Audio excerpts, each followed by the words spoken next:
한성. 한성이란 명사에서 어떤 이미지가 떠오르십니까? 대학교 이름이나 컴퓨터 회사 이름이 떠오를 수도 있습니다. 그러나 무엇보다도 한성은 지명입니다. 일단 조선왕조의 도읍 명칭이 한성입니다. 한양이 아니냐고 하시는 분도 계시겠지만 조선왕조실록을 검색해보면 한성의 검색 건수가 45배나 많습니다. 물론 한양 역시 한성과 함께 오늘날의 서울을 지칭하던 지명 가운데 하나로서 그 연원은 신라 경덕왕 14년인 755년까지 올라갑니다. 한양군은 본래 고구려 북한산군이었는데 진흥왕이 주로 삼고 군주를 두었다. 경덕왕이 이름을 고쳤으며 지금은 양주 예터이다. 그러나 한성은 그보다 훨씬 이전부터 쓰인 지명입니다. 예컨대 475년 고구려 장수왕이 백제를 공격해 계로왕을 죽였을 때도 백제의 도성 이름으로 나옵니다. 9월의 왕이 군대 3만 명을 거느리고 백제를 침공하여 백제왕이 도읍한 한성을 함락시키고 그 왕 부여경을 죽이고 남녀 8천 명을 사로잡아 돌아왔다. 그리고 신라 진흥왕이 555년 건립한 북한산 순수비에도 왕이 한성을 거쳐 비봉에 올랐다고 합니다. 이처럼 백제의 도성 명칭에서 시작해 조선의 도성 명칭까지 쓰인 한성은 한국사에서 중요한 지명이라 할 수 있습니다. 그런데 삼국시대부터 조선시대까지 발견되는 한성이 모두 같은 장소를 가리키지는 않았습니다. 예컨대 경복궁을 중심으로 한 조선시대의 한성과 백제의 도읍지 한성은 위치가 달랐고 신라 때 한성도 위치가 달랐습니다. 이미 백제의 한성과 조선의 한성의 위치가 달랐다는 내용은 방송된 바 있어서 많은 분들이 알고 계실 것입니다. 그러나 신라의 한성에 대해서는 모르시는 분들도 많으실 것입니다. 또 고구려의 한성도 모르시는 분들이 많으실 것입니다. 본 영상에서는 한국사의 각 시기별로 한성이 어디를 가리켰는지 알아보겠습니다.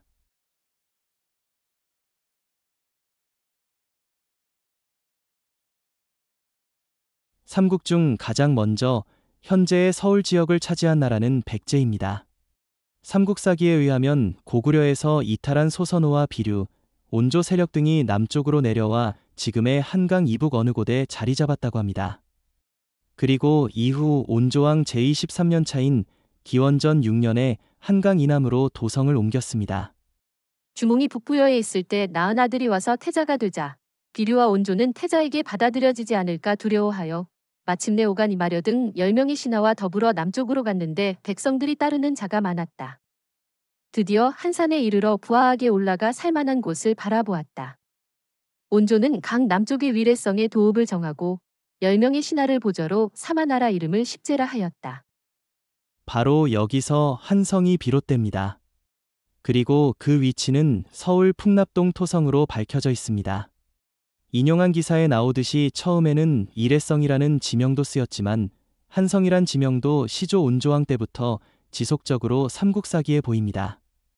25년 봄 2월에 왕궁의 우물물이 갑자기 넘치고 한성의 민가에서 말이 소를 낳았는데 머리 하나의 몸은 둘이었다.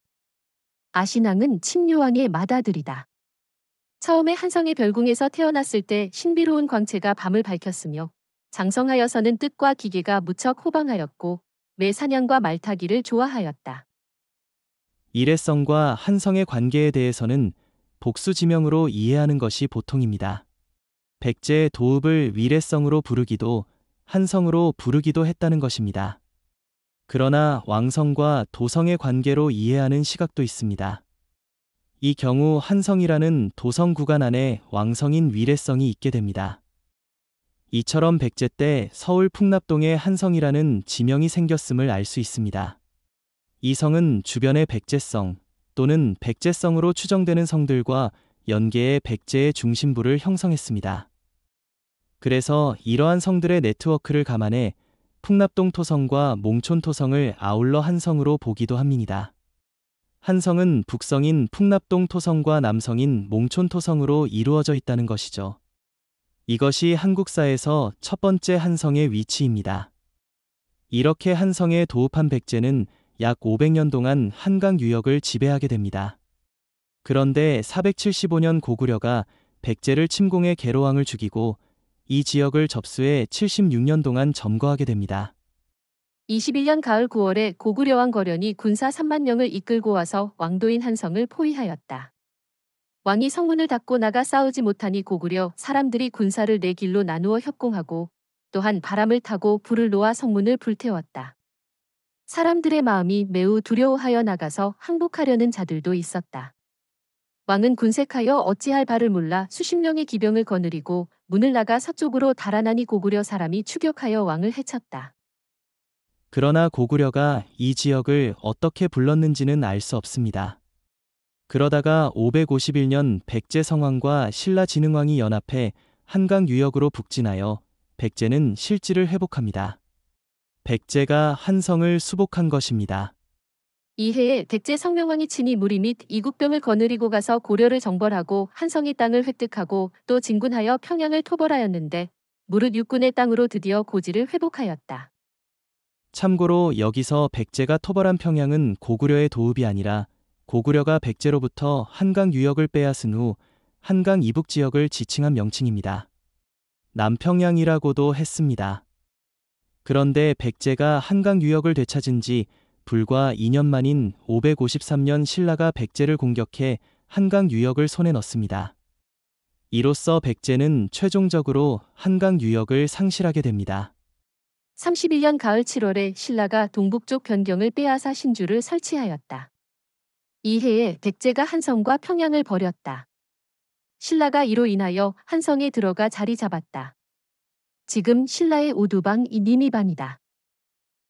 그런데 신라가 이 지역을 탈취한 이후에 등장하는 한성은 어디를 지칭했을까요? 문헌 기록과 금성문을 통해 신라 때 한성이 어디였는지 살펴보겠습니다. 먼저 555년 세워진 북한산 신라 진흥왕 순수비에는 진흥왕이 북한산 비봉으로 가는 경로에 한성이 보입니다. 또 561년 세워진 창녕 진흥왕 척경비에도 한성군주라는 말이 보입니다.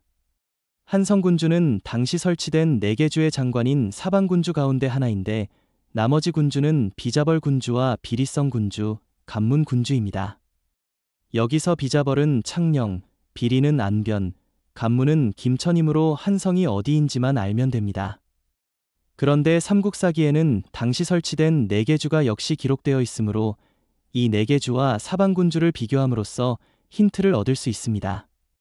그 결과 한성군주가 있었던 한성은 북한산주와 대응함을 알 수 있는데 북한산주는 진흥왕이 557년 한강 이북에 설치한 행정구역입니다. 따라서 신라가 한강 이북 지역을 한성이라 했음이 명확해집니다. 한성이라는 지명이 현재의 강남에서 강북으로 이동한 것입니다. 신라 때 한성이 한강 이북이었음은 삼국사기 신라본기에서 668년 문무왕이 출발한 한성과 김인문 열전에서 문무왕이 도착한 북한산성이 대응한 데서도 알 수 있습니다. 먼저 신라본기를 보겠습니다. 8년 9월 21일에 대군과 합하여 평양을 포위하였다. 애초에 대군이 고구려를 평정하자 왕은 한성을 나서 평양을 향하였는데 힐차양에 다다라서 당나라의 여러 장수들이 이미 돌아갔다는 소식을 듣고 돌아와 한성에 이르렀다. 문무왕이 한성을 나섰다는 데에서 문무왕이 한성에 있었음을 알 수 있습니다. 다음에는 김인문 열전을 보겠습니다. 총장 원년무진의 고종 황제가 영국공 이적을 보내 군사를 거느리고 고구려를 치게 하였다. 또 인문을 보내 우리에게 군사를 징발하게 하였다. 문무대왕이 인문과 함께 군사 20만 명을 내어 나아가 북한산성에 이르렀다. 왕은 여기에 머무르고 먼저 인문 등을 보내 군사를 거느리고 당나라 군대와 만나게 하였다.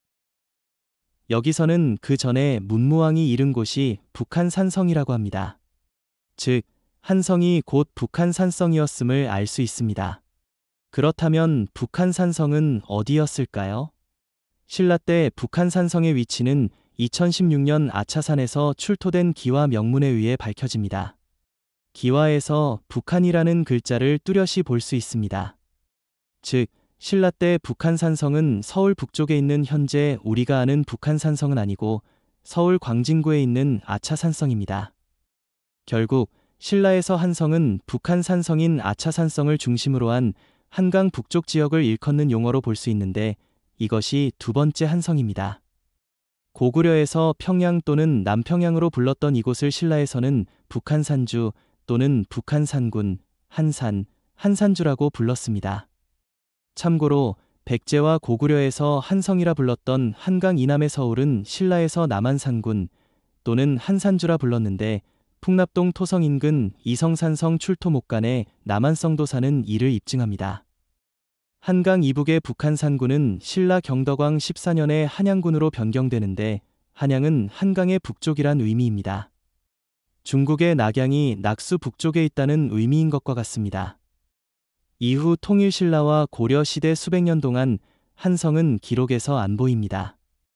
그러다가 한성이란 지명이 다시 등장하는 계기는 고려 문종이 서울 지역을 남경으로 삼으면서 마련되었습니다. 남경유수관. 문종 때에 양주를 남경으로 삼았다. 그러다가 몽골 간섭기가 시작되면서 제후국은 천자국에서만 쓸 수 있는 경을 쓸 수 없다고 하여 충렬왕 34년인 1304년에 신라 때의 옛 이름을 살려 개경은 개성부로, 서경은 평양부로, 동경은 계림부로, 남경은 한양부로 격하되었습니다. 그래서 한양이란 지명이 재등장합니다. 충렬왕 34년에 한양부로 고치고 윤, 판관, 사록을 두었다. 고려 문종 때부터 서울 지역이 중요시된 이유는 이 지역으로의 천도를 염두에 두었기 때문입니다. 그리고 실제로 우왕과 공양왕 때 잠깐 천도를 하기도 했지만 고려 때 서울로의 천도는 끝내 이루어지지 못했습니다. 결국 서울 지역으로의 천도는 조선에 들어와 정종 때 단행되는데 그 직전 태조 때 명칭을 한양에서 한성으로 고침으로써 백제의 도성 명칭이 부활하게 됩니다. 한양부를 고쳐서 한성부라 하고 아전들과 백성들을 견주로 옮기고 양주군이라 고쳤다. 이것이 세 번째 한성이자 우리가 아는 경복궁을 중심으로 한 서울 도성 일대 한성입니다. 지금까지 백제와 신라, 조선의 한성에 대해 알아보았는데 이들은 모두 현재의 서울 지역에 있었다는 공통점이 있습니다. 그런데 고구려에도 한성이 있었다는 수서 기록이 있습니다. 국도는 평양성으로 장안성이라고도 하는데 동서가 육리이며 산을 따라 굴곡이 지고 남쪽은 폐수에 닿아 있다. 또 국내성과 한성이 있는데 모두 도회지로서 그 나라에서는 삼경이라 일컫는다. 거의 같은 내용이 주서에서도 확인됩니다. 국도는 평양성으로 그 성은 동서가 육리이며 남쪽으로는 폐수에 닿아 있다. 성 안에는 오직 군량과 무기를 비축하여 두었다가 적군이 침입하는 날에는 곧 성 안으로 들어가서 굳게 지킨다. 왕은 따로 그 곁에 궁실을 마련하였으나 평상시에는 거기에 살지 않는다. 그 밖에 국내성과 한성이 있으니 별도의 도읍지이다. 고구려 한성의 존재는 금성문에도 적혀 있습니다. 경술년 12월에 한성 하후부의 소형문달이 여기서부터 서북 방향을 맞는다. 현재 고구려의 한성은 황해남도 신원군에 비정되고 있는데 신원군은 분단되기 전에 황해도 재령군에 해당합니다. 1984년 황해남도 신원군 아양리에서 동서 4km, 남북 4.5km, 544만 평의 대규모 도시 유적이 발견되었는데 이 정도의 규모라면 고구려 3경 가운데 하나가 될 수밖에 없기 때문입니다. 다만 이를 확정하기 위해서는 문자 자료 출토가 필요하고 하필이면 고구려가 백제의 도읍 이름을 차용했는지도 밝혀져야 할 것입니다. 백제의 한성은 한강 남쪽 풍납동 일대였다. 신라의 한성은 삼국통일 전쟁 시기 때 한강 북쪽 아차산성을 지칭했다. 조선의 한성은 지금의 경복궁 일대였다. 고구려의 한성은 황해남도 신원군 도시유적에 비정된다.